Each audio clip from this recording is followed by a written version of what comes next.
Xin chào mọi người, mình là Cá Rô. Mình là một nhân viên văn phòng yêu thích du lịch, khám phá và trải nghiệm cuộc sống. Và trong chuyến đi lần này của mình đã lựa chọn Hà Giang, một tỉnh nơi cực Bắc của Tổ quốc. Với nhiều người, Hà Giang chắc chắn không phải là một điểm đến quá xa lạ nữa rồi. Với những địa điểm rất là nổi tiếng như cột mốc số 0, cổng trời Quản Bạ, đèo Mã Pì Lèng, cột cờ Lũng Cú, dinh thự Vua Mèo, dốc Thẩm Mã, dòng sông Nho Quế, vân vân. Hà Giang thực sự là một điểm đến có sức hấp dẫn kỳ diệu. Đặc biệt khi nơi đây có công viên địa chất toàn cầu cao nguyên đá Đồng Văn, được UNESCO công nhận và là điểm rất là thu hút đối với khách du lịch nước ngoài. Ngày nay thì các phương tiện đi đến Hà Giang cũng rất là thuận tiện rồi. Từ Hà Nội, mình có thể xuất phát lúc 5 giờ và tầm 1-2 giờ chiều thì mình đã có thể đến với thành phố Hà Giang rồi. Ngoài việc đi du lịch tự túc thì mình cũng có thể lựa chọn các tour du lịch từ Hà Nội đến Hà Giang. Có rất nhiều tour du lịch, phổ biến nhất là tour 3 ngày 2 đêm. Nếu đi du lịch theo nhóm thì các bạn có thể đi từ Hà Nội lên thành phố Hà Giang bằng ô tô, sau đó thì thuê xe máy để đi khám phá cao nguyên đá Đồng Văn. Còn nếu đi du lịch một mình thì mình có thể lựa chọn đi theo tour để đảm bảo an toàn.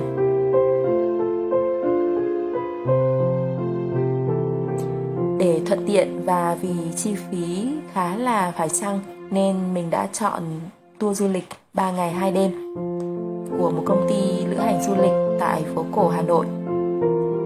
Và hiện giờ thì mình đã có mặt tại cột mốc km số 0 ở thành phố Hà Giang. Tour khởi hành lúc 5:30 sáng tại Hà Nội và đến 2 giờ chiều thì mình đã có mặt tại đây rồi. Cũng khá nhanh phải không mọi người? Chi phí cho tour 3 ngày 2 đêm từ Hà Nội đến Hà Giang cũng khá là rẻ, chỉ với 2.600.000 đồng. Và mình đã có thể đi tất cả các điểm du lịch nổi tiếng ở cao nguyên đá Đồng Văn, Hà Giang. Chi phí này khá là hợp lý vì bao gồm có cả một phòng khách sạn riêng biệt và chi phí tất cả các bữa ăn với các món đặc sản của cao nguyên đá Đồng Văn. Và như trên hình ảnh mọi người đang nhìn thấy là khung cảnh xanh tươi trong thung lũng Yên Minh. Đây là nơi chuyển tiếp của địa tầng đá vôi với núi đất. Để mà lên được cao nguyên đá Đồng Văn thì chúng ta sẽ đi qua rất là nhiều những cái thung lũng như vậy. Tầm 5 giờ chiều và mình đang có mặt tại thị trấn Yên Minh. Mình đã ghé vào một cơ sở sản xuất bánh phở cắt bằng máy. Cơ sở này sản xuất rất nhiều bánh phở, có vẻ như là cung cấp bánh phở cho toàn bộ thị trấn Yên Minh. Trước khi đến đây thì mình cũng có nghe nói về một món đặc sản của Hà Giang, đó là món bánh phở cắt bằng tay. Mình đang trên đường đến một địa điểm, đó là núi đồi Quản Bạ. Núi đồi Quản Bạ là một trong những cái tên không còn quá xa lạ đối với những ai đi du lịch đến Hà Giang. Đây là một trong những địa điểm hấp dẫn bởi vẻ đẹp thần kỳ mà tạo hóa đã ưu ái ban tặng. Nằm ở thị trấn Tam Sơn, huyện Quản Bạ, tỉnh Hà Giang. Núi đồi Quản Bạ còn có tên gọi khác là núi đồi Cô Tiên. Có niên đại cách đây khoảng 1,6 triệu đến 2 triệu năm. Đó là hai quả núi có hình dáng tròn trịa, trông giống như đôi gò bồng đảo căng tròn của nàng tiên đang say giấc nồng. Hai quả núi nằm như bằng nhau, xếp song song, được hình thành từ quá trình vận động của thềm lục địa vỏ trái đất, sự đứt gãy của các khối núi đá vôi. Đây là nơi chuyển tiếp của địa tầng đá vôi với núi đất. Chu vi của hai ngọn núi là gần 1.000 m², diện tích xấp xỉ 3,6 ha. Núi đồi Quản Bạ cách trung tâm thành phố Hà Giang khoảng 52 km về phía bắc và có thể di chuyển bằng nhiều phương tiện như là xe máy hay là ô tô chạy dọc qua quốc lộ 4C. Di chuyển qua khu vực dốc Bắc Sum tầm vài cây số là có thể nhìn thấy ngay phía trước hai quả núi nằm sát nhau, có hình chóp nón, đó chính là núi đôi Quản Bạ. Vào mỗi mùa thì núi đôi sẽ đều mang một vẻ đẹp khác nhau. Vào mùa xuân thì cây trái đâm chồi nảy lộc, vạn vật sinh sôi sau thời gian ngủ đông, nên núi đôi trông giống như trái tim thiếu nữ đang ấp độ xuân thì. Vào mùa hè thì những cánh đồng lúa xanh thẳm trải dài trên khắp các triền đê, trông như dải lụa mềm mại uốn lượn. Đặc biệt rất là đẹp khi hoàng hôn buông xuống thì cả đất trời nhuộm một màu đỏ rực. Vào mùa thu thì núi đôi Quản Bạ là rơi vào thời điểm đẹp nhất, bởi vì đây là mùa lúa chín và màu vàng ươm của cánh đồng lúa kết hợp với màu xanh mướt của rừng cây, bầu trời tạo nên khung cảnh rất là nên thơ. Cuối mùa thu thì những cái vườn hoa tam giác mạch nở rộ đua nhau khoe sắc, cũng tạo nên khung cảnh rất đẹp. Mùa đông thì địa điểm này lại mang một vẻ đẹp khác biệt giữa thời tiết băng giá. Lúc này thì mình sẽ chỉ nhìn thấy làn khói sương giăng kín khắp trời, bao trùm hết lên cả hai ngọn núi. Du khách đến với khu vực này không chỉ bị mê hoặc bởi hình hài độc đáo của hai quả núi, mà còn rất là ấn tượng khi được chiêm ngưỡng những thửa ruộng bậc thang xanh trải tít tắp, xen lẫn trong những dãy núi nhấp nhô, như tô vẽ cho bức tranh thiên nhiên thêm phần sinh động.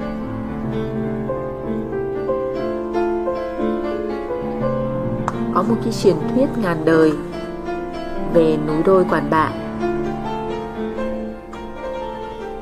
Tương truyền khi xưa, vùng đất này có chàng trai người Mông tuấn tú, có tài thổi đàn môi rất là hay.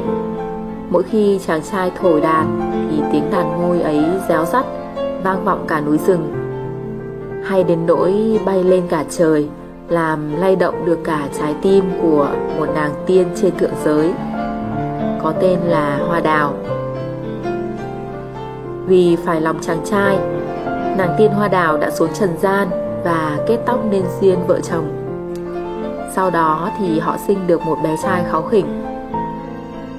Đến khi Ngọc Hoàng phát hiện ra chuyện nàng tiên Hoa Đào bỏ trốn xuống trần gian thì ngài đã vô cùng tức giận, sai người xuống bắt nàng về trời. Nàng tiên Hoa Đào xin Ngọc Hoàng để ở lại để nuôi con, nhưng ngài không chấp thuận. Cũng vì thương chồng một mình nuôi con vất vả, thương con thơ dại thiếu sữa mẹ, thì nàng tiên Hoa Đào đã để lại cặp nhũ hoa của mình ở trần gian. Nhờ vậy mà đứa bé ấy ngày càng khôn lớn. Sau này, đôi nhũ hoa của nàng tiên Hoa Đào đã biến thành núi đôi có hình dáng như bầu sữa mẹ. Cũng nhờ dòng sữa của nàng tiên mà vùng đất này trở nên mát mẻ, hoa quả thơm ngon, rau trái xanh tươi. Vì vậy, núi đôi Quản Bạ là biểu tượng cho tấm lòng dạt dào tình yêu con, nỗi thương chồng của nàng tiên bất hạnh. Ngoài ra thì cũng có một cái truyền thuyết khác liên quan đến nguồn gốc của 9 hồ nước sâu ở các làng. Ở tại địa danh này còn lưu truyền một sự tích về núi đôi Quản Bạ mà ai nấy đều xúc động khi nghe đến. Câu chuyện này cũng là nguồn gốc ra đời của 9 hồ nước sâu ở các làng của huyện Quản Bạ. Xưa có một chàng khổng lồ đem lòng yêu một cô gái nơi đây. Cha mẹ nàng thách rằng nếu chàng có thể lấp đầy sông Đông Hà chảy vào thung lũng nơi gia đình cô ở, nay là thị trấn Tam Sơn, thì sẽ gả con gái cho chàng. Chàng trai miệt mài khiêng đá lội đèo để lấp đầy lòng sông. Bỗng một ngày chàng nhận được tin mẹ mất. Vì quá đau khổ mà chàng vội vã chạy về chịu tang, làm rơi đôi quang gánh va vào dãy núi khổng lồ. Còn người con gái vì chờ đợi chàng trai quá lâu mà hóa thành dãy núi.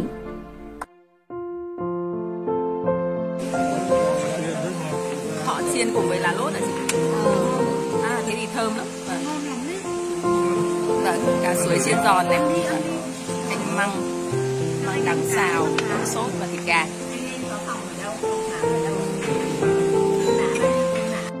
Vẫn ghi vẫn còn nữa. Có thêm món thịt nướng này, và món thịt bò xào rau cải. Anh ạ, khách rất hay dừng đây khi mùa hè, bởi vì là các bà các mẹ đây giống như Tây Bắc là tắm tiên. Tắm tiên ở đây khác bên Tây Bắc là người ta tắm hoàn toàn cởi còn hơn là đây là nước lên đến đầu gối, người ta vén váy lên đến bụng, nước lên đến bụng, vén váy lên đến ngực và nước lên đến ngực thì người ta cuốn váy lên đầu. Lên khi các bà Trong tất cả các chuyến đi thì một điều chúng ta không thể bỏ qua đó là thưởng thức ẩm thực vùng miền. Và tối nay thì chúng tôi đang có mặt tại chợ Yên Minh để thưởng thức món ăn do người Hoa chuẩn bị.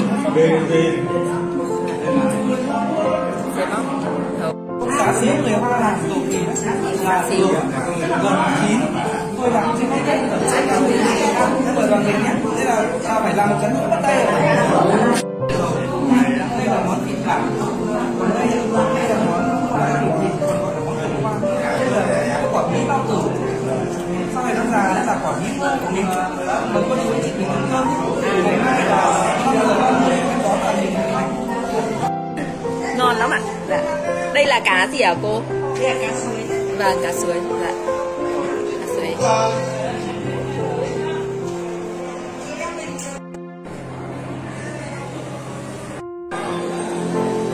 Đây có một cái ngõ phố nhỏ nhỏ mà người ta bày bán rất là nhiều đồ thủ công mỹ nghệ, thổ cầm, các sản vật địa phương. Ui, ở đây có một em mèo trắng. Mèo. Mèo mèo mèo. Mèo. Ôi sao cậu bỏ tớ đi? Chị tối qua chắc chị vất vả quá để chị làm hôm nay lại đi. chị làm cả ngày. Bây giờ là 5:30 sáng và mình đang ở một địa điểm rất là đặc biệt. Đây là quán phở gia truyền có tên gọi phở Tràng Kìm. Chúng ta sẽ thử món phở đặc biệt này của thành phố Hà Giang nha.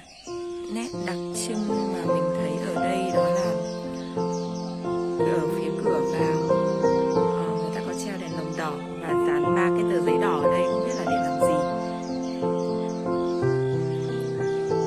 Chiếc cổng này được xây theo cổng vái của người dân tộc Mông.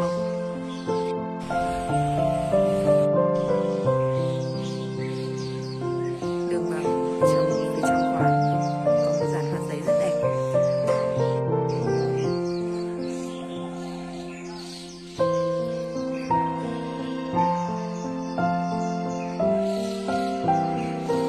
Cái bít sai chịu xịt này. Bên ngoài kia thì có tiếng chim. Dạ. Vâng, tráng bánh xong rồi phơi bánh. Mà cắt là cắt bằng dao chứ không có cái gì bằng máy cả. Vâng, em thử ngắm ở bên trong kia xem tráng phở như nào nhé. Vâng ạ, vâng ạ. Vâng ạ, giống như là bánh cuốn. Dạ.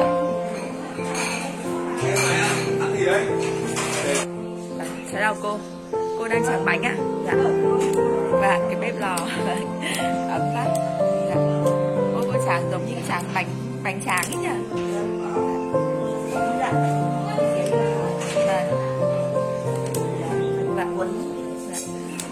Một ngày cô tráng, cô có đếm được bao nhiêu lượt tráng một ngày cô? Lặp lại thôi, đếm được. Vâng. Khi nào hết bột thì thôi cô nhỉ? Dạ.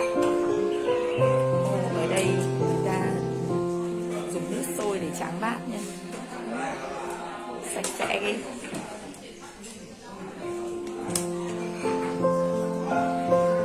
Nhà mình chỗ cửa nào cũng dán một cái giấy đỏ để làm gì đấy hả chị? Để cho con luôn cái này được không?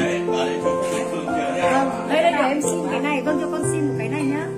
to Xong rồi cầm luôn ấy to ạ. một cái to xong rồi con cầm luôn xong rồi cầm đi đâu? Cầm đi ra ngoài kia ăn uống rồi.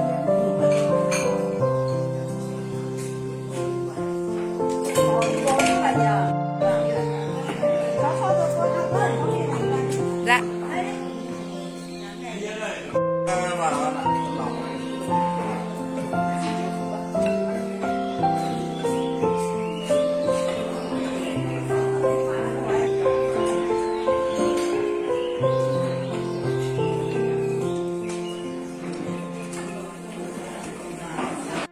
Ôi trông giống như cái khăn ấy ạ.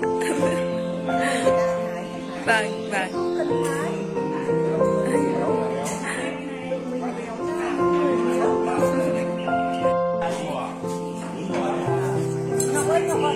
Em gọi rồi ạ. Như của em là bò gà. Ôi quán càng ngày càng đông rồi này.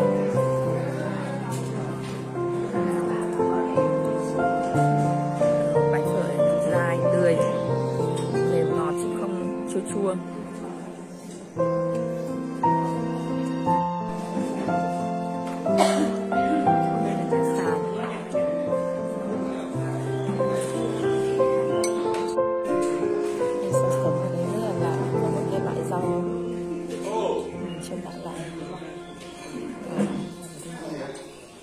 Đây là rau gì? Giống như là rau muống chứ không phải rau muống. Thử xem.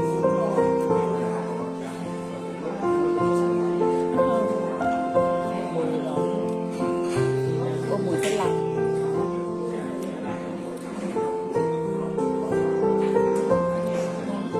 Hơi giống con cá này, không chua nước cả. Đây, sườn ở bên trong.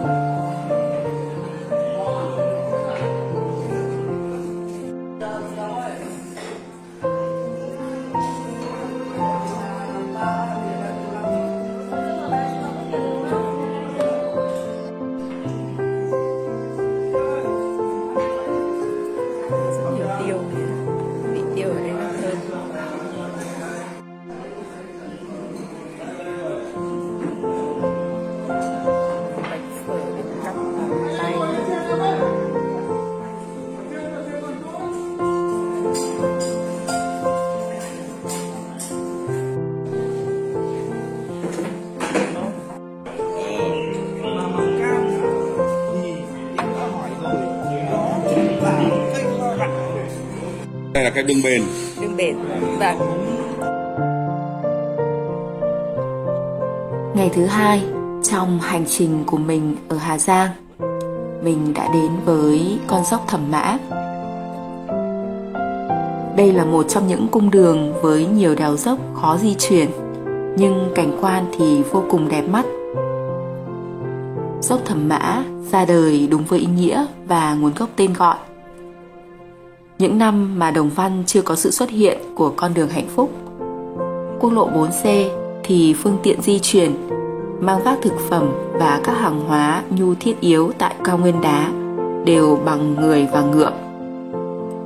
Và vị trí dốc Thẩm Mã hiện tại chính là một trong những thử thách sức khỏe lớn nhất đối với những đoàn ngựa thổ, với những đoạn dốc dài và rất khó di chuyển. Những chú ngựa không đủ sức khỏe rất dễ bị kiệt sức và khuỵu ngã. Chính từ quá trình thẩm định sức ngựa này mà tên gọi dốc Thẩm Mã ra đời. Đây là một địa điểm luôn hấp dẫn du khách, bất kể thời điểm nào trong năm. Tại đây có các em nhỏ mang trên mình những gùi vòng hoa tam giác mạch, hoa cải, luôn là điểm nhấn, tạo nên cảnh quan vô cùng đẹp khi đặt chân tới Hà Giang.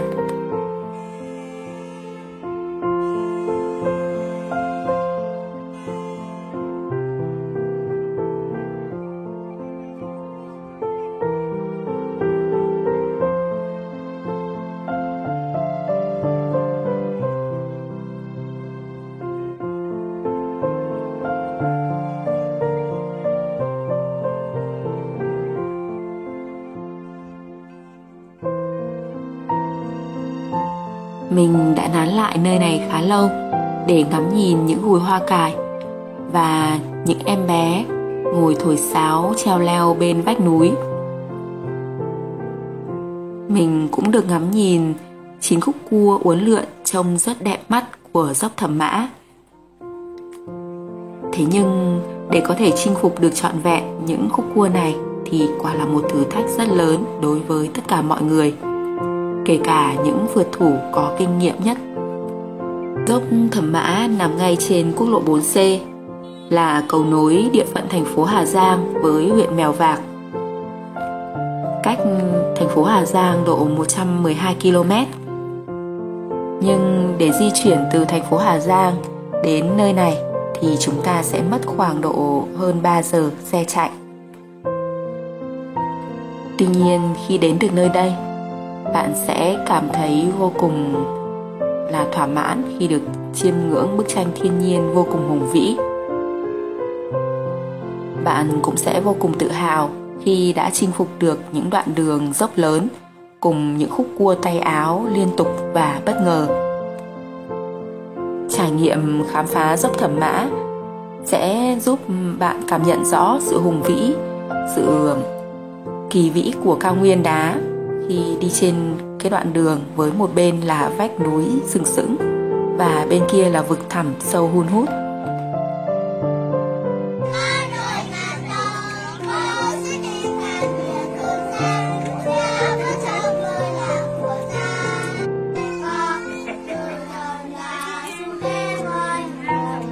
Tiếp tục trên cung đường khám phá cao nguyên đá Đồng Văn, mình đến với nhà của Pao, nằm ở làng văn hóa Lũng Cẩm trong thung lũng Sùng Là. Ngôi nhà gần như vẫn giữ nguyên nét đẹp cổ kính, quyến rũ, hòa trong không gian mênh mông kỳ vĩ của vùng cao nguyên đá. Xin chào, ăn gì vậy? Ăn gì chăm chú vậy các bạn?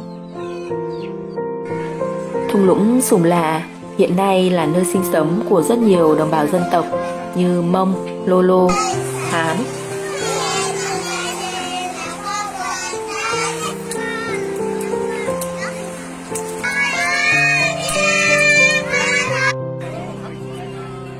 Tiếp đến là dinh thự vua mèo, được bao bọc bởi những rừng cây sa mộc và rừng đào rất đẹp. Sau khi tham quan điểm cực Bắc của Tổ quốc, đoàn mình tới thôn Lô Trải thuộc xã Lũng Cú, huyện Đồng Văn. Nằm sát điểm cực Bắc Việt Nam, cách cột cờ Lũng Cú khoảng 1,5 km. Lô Trải là nơi vẫn giữ được nhiều nét văn hóa truyền thống, với những căn nhà chỉnh tường từ nhiều đời của người đồng bào Lô. Tường rào bao quanh nhà được xếp bằng đá một cách thủ công.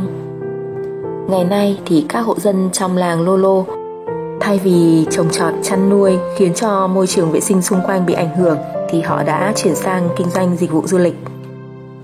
Làng Lô Trải ngày nay nhỏ bé như thu mình giữa bốn bề là rừng núi. Vào nơi đây, chúng ta như bước vào một ngôi làng cổ tích vậy, bởi khung cảnh thiên nhiên quá đỗi trữ tình và yên bình. Tuy nhiên, ít ai biết rằng hơn 10 năm trước, người dân bản Lô Trải chỉ biết làm nông nghiệp, trồng ngô và chăn nuôi nhỏ lẻ. Trong điều kiện tự nhiên khó khăn, đất đai ít ỏi, chủ yếu là núi đá tai mèo. Vì thế mà dù có cố gắng chăm chỉ đến đâu, người dân cũng rất là nghèo. Nhờ có kinh doanh dịch vụ du lịch ngày càng phát triển mà cuộc sống người dân nơi đây ngày càng ổn định hơn. Đứng từ làng Lô Trải, mình có thể nhìn thấy cột cờ Lũng Cú. Bản làng Lô Trải nằm ngay dưới chân cột cờ Lũng Cú, bên cạnh một hồ nước được gọi là Mắt Rồng. Bởi vậy ra khỏi Lô Trải chỉ mất vài phút là mình đã đến cột cờ Lũng Cú. Cũng tại ngôi làng Lô Trải xinh đẹp này, mình đã được thưởng thức các món ăn đặc trưng của đồng bào dân tộc Lô do đầu bếp là một chị người Lô chế biến. Những món ăn rất đơn giản được chế biến từ sản vật địa phương. Điểm dừng chân tiếp theo của đoàn mình là đèo Mạ Pí Lèng. Con đèo nổi tiếng với những khúc cua quanh co nguy hiểm khét tiếng và được mệnh danh là một trong tứ đại đỉnh đèo của vùng núi Tây Bắc. Cùng với các đỉnh đèo Ô Quy Hồ, đèo Pha Đin, đèo Khao Phạ, Mã Pí Lèng trở thành điểm khám phá vô cùng ưa thích của du khách khi đến với Hà Giang. Mình đang đứng trên đỉnh đèo Mã Pí Lèng và từ đây thì mình có thể ngắm nhìn toàn cảnh cao nguyên đá Đồng Văn. Dưới chân đèo Mã Pí Lèng là dòng sông Nho Quế êm đềm, trong xanh màu ngọc bích.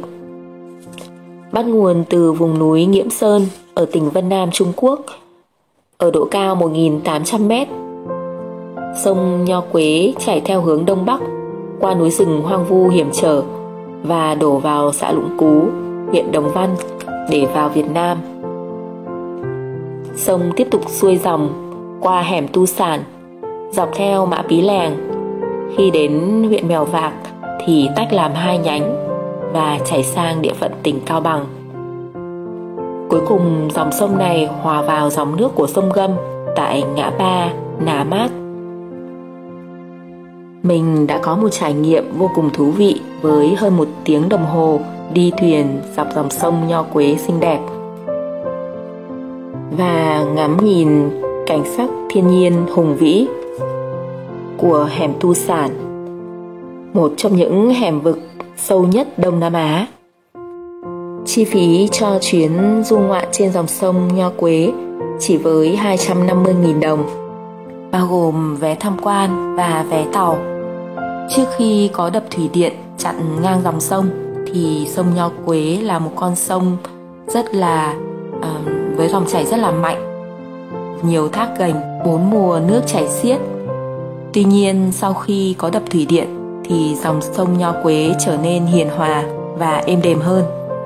Khi đi thuyền trên dòng sông Nho Quế, thuyền lướt tới đâu mình đều cảm nhận được sự thay đổi của cảnh sắc thiên nhiên tới đó. Dòng sông xanh biêng biếc một màu, mây trời phủ trắng hòa cùng cảnh vật hùng vĩ từ hẻm Tu Sản, khiến mình cảm thấy thật nhỏ bé trước thiên nhiên hùng vĩ. Tuy nhiên mình cũng thực sự ngỡ ngàng khi biết rằng hơn 350 triệu năm trước, cao nguyên đá Đồng Văn vẫn nằm dưới mặt nước biển và phải trải qua hàng ngàn năm cùng biến đổi địa chất với sự dịch chuyển của lục địa trên trái đất thì cao nguyên đá này bắt đầu nổi lên nhô cao hơn 2.000 mét so với mặt nước biển. Trong suốt chiều dài 192 km của mình thì sông Nho Quế có khoảng 46 km chảy trên lãnh thổ Việt Nam qua nhiều lớp đá tai mèo lởm chởm tựa như bãi trông, đâm thẳng lên bầu trời. Ẩn mình trong làn nước xanh ngọc ảo diệu là một câu chuyện ly kỳ về sự ra đời của dòng sông Nho Quế. Khi quả núi còn nguyên vẹn, nước bị ứ lại khá nhiều khi chảy từ trên núi xuống. Mực nước ngày càng cao bên núi này, còn sườn núi bên kia vì chưa có sông nên đất khô cằn nứt toác, cỏ cây trơ trụi. Một ngày nọ, thần sông đề nghị thần núi dịch qua một bên để dòng nước chảy ra không bị ứ đọng, đồng thời tưới mát cho những khu vực khô hạn. Thế nhưng thần núi lại chọn cách nằm im, giả vờ không nghe thấy. Khi thần sông thư chuyện với Ngọc Hoàng lệnh cho thần núi tránh sang một bên, nhưng thần núi cứ tiếp tục giả vờ ngủ mãi. Và rồi vào một đêm mưa gió, thần sét rút gươm rạch sáng màn đêm, một tiếng nổ vang lên rung chuyển đất trời. Cùng lúc thần núi vỡ làm đôi và nước bắt đầu tuôn xối xả. Từ đó dòng nước hội tụ thành sông Nho Quế. Trên đường tới thị trấn Đồng Văn, mình có đi qua những cánh rừng mà ở đó có những cây cổ thụ mọc trơ vơ giữa triền đá. Đôi khi những cây cổ thụ đứng có một mình và người ta gọi đó là những cái cây cô đơn. Rời khỏi hai thắng cảnh được coi là đệ nhất hùng quan của Hà Giang là Mã Pí Lèng và sông Nho Quế, mình vẫn có cảm giác lâng lâng khó tả. Buổi tối hôm đó tại thị trấn Đồng Văn, mình đã được thưởng thức một món đặc sản của Hà Giang, đó là lẩu gà đen, rau cải, này là rau wasabi.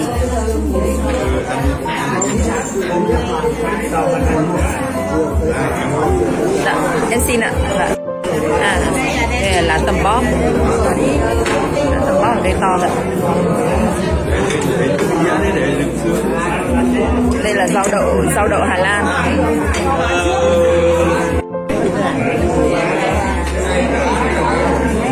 Đây là rau hoa tam giác mạch. Dạ vâng. Sao chị ạ? Để em phụ trách đổ rau, lát nữa em cho vào. Dạ đây là wasabi chị ạ. Vâng, wasabi. Dạ. Wasabi ạ. Không phải cái này là đậu. Không, đậu Hà Lan đây chị. À đây, đậu Hà Lan đây ạ. Dạ. Đây mới là rau tam giác mạch cơ. Dạ.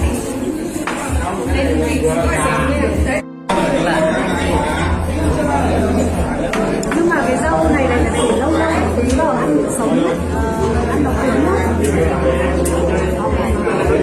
Đậu phụ trên đây ngon quá. Mình chấm với cái này.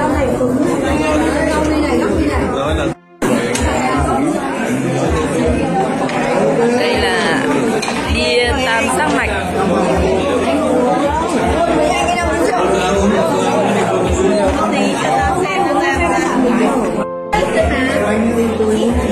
Nhiều bọt quá.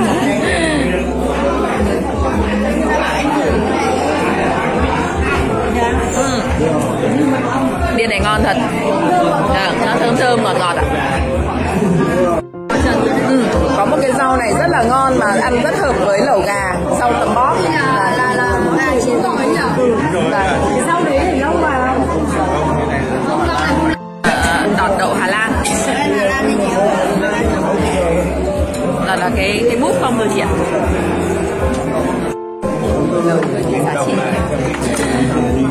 Gà đen.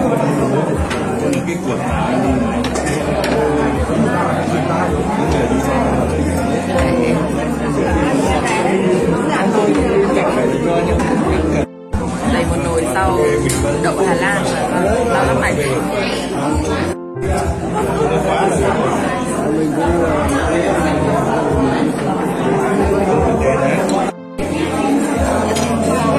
Đĩa gà đen.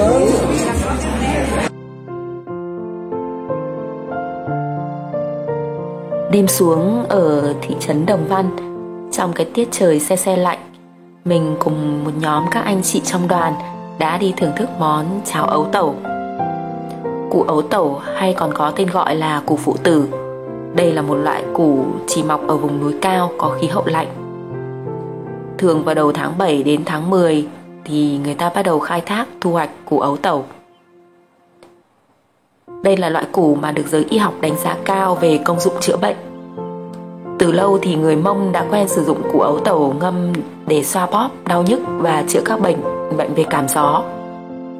Anh đầu bếp cho mình biết củ ấu tẩu rất độc nên phải rất là công phu và rất mất thời gian mới có thể chế biến nó để làm món ăn. Phải ngâm trong nước vo gạo một đêm, sau đó đem đi rửa sạch với nước, rồi ninh khoảng 4 đến 5 tiếng để chất độc trong củ ấu tẩu có thể thải hết ra. Sau khi ninh, củ ấu tẩu sẽ mềm và bở tơi.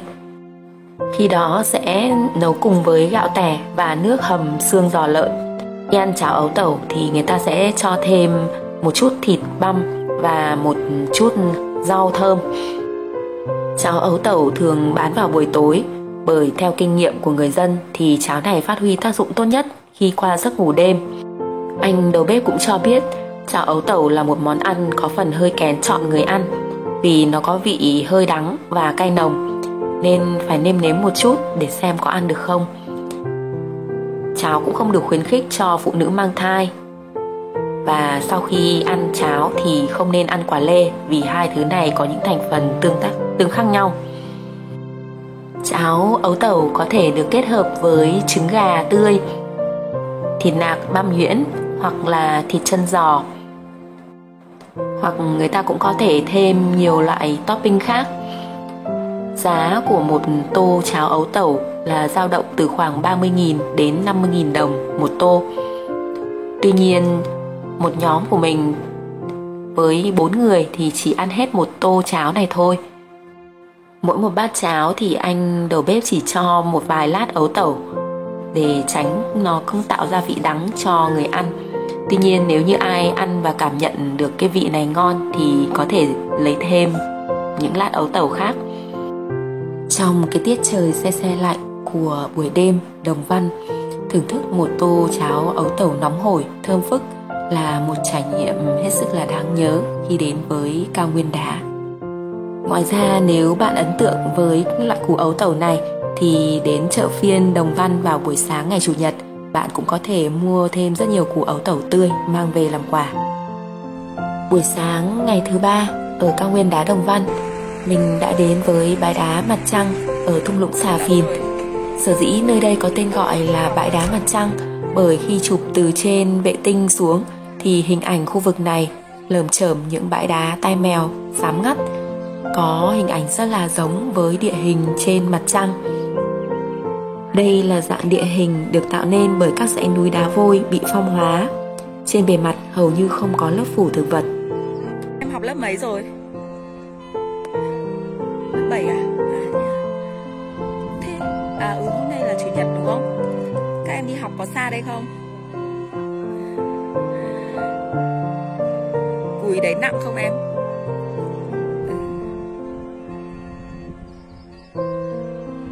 Rồi, chúc các em luôn học giỏi, ngoan ngoãn.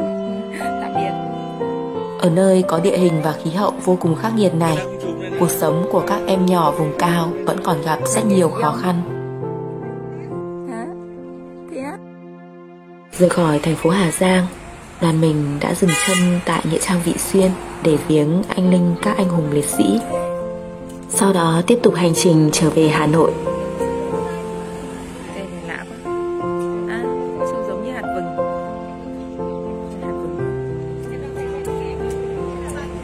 Trên đường về, đoàn cũng có cơ hội dừng chân tại nhiều nơi để thưởng thức các đặc sản địa phương và mua đặc sản về làm quà.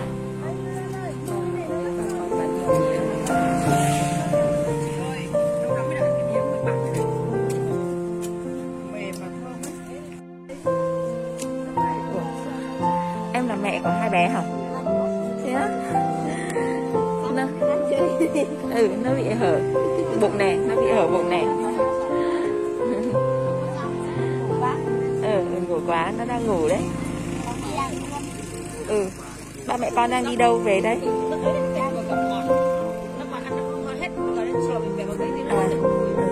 Em bao nhiêu tuổi rồi? Thế hả? Ô sao trẻ thế á? Nhìn mặt vẫn còn trẻ lắm. Bây giờ chuẩn bị đi hả? Đi như này sợ nguy hiểm không? Đi. Còn có cả bà ngồi sau nữa đúng không?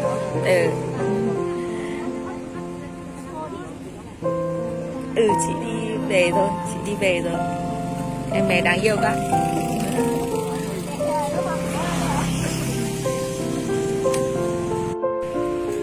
Trên đường trở về thì mình đã gặp một gia đình với bà mẹ rất là trẻ, 22 tuổi, nhưng em đã có 2 đứa con rất là lớn rồi.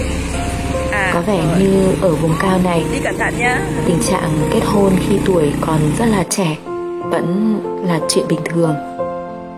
Cuộc sống vùng cao tuy vất vả nhưng không ngăn được những nụ cười và ánh mắt trong sáng hồn nhiên của các em.